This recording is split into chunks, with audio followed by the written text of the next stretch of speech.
আসসালামু আলাইকুম সবাইকে। আশা করি সবাই ভালো আছেন, সুস্থ আছেন। আল্লাহর অশেষ মেহেরবানিতে আমি অনেক ভালো আছি।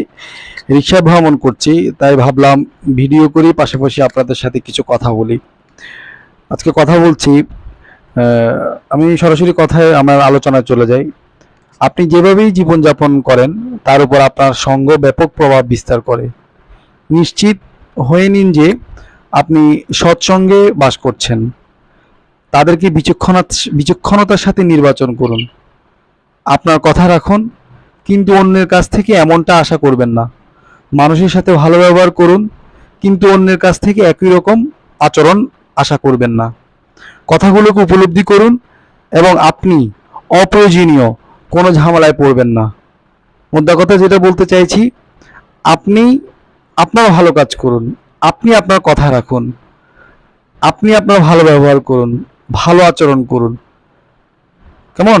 এবং আপনি আপনার ভালোটা করে যান।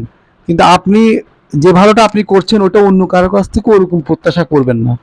আপনি যখনই প্রত্যাশা করতে যাবেন তখনই আপনি ঝামেলায় পড়ে যাবেন। মোদ্দা কথা বলছি, আপনি ভালো কথাগুলোকে উপলব্ধি করুন এবং আপনার অপ্রয়োজনীয় কোনো আপনি কিন্তু আপনার অপ্রয়োজনীয় কোনো ঝামেলায় পড়বেন না। মানে আশা করি আপনাদেরকে আমি বুঝাইতে পারছি।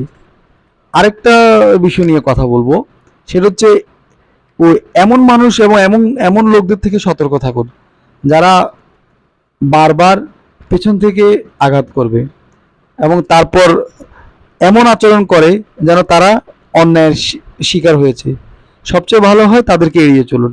মুদ্রা কথা হচ্ছে যে মানে পেছন থেকে যারা আঘাত করবে তাদেরকে টোটালি এড়িয়ে চলবেন এবং তাদেরকে এড়িয়ে চললেই কিন্তু আপনি ভালো থাকতে পারবেন।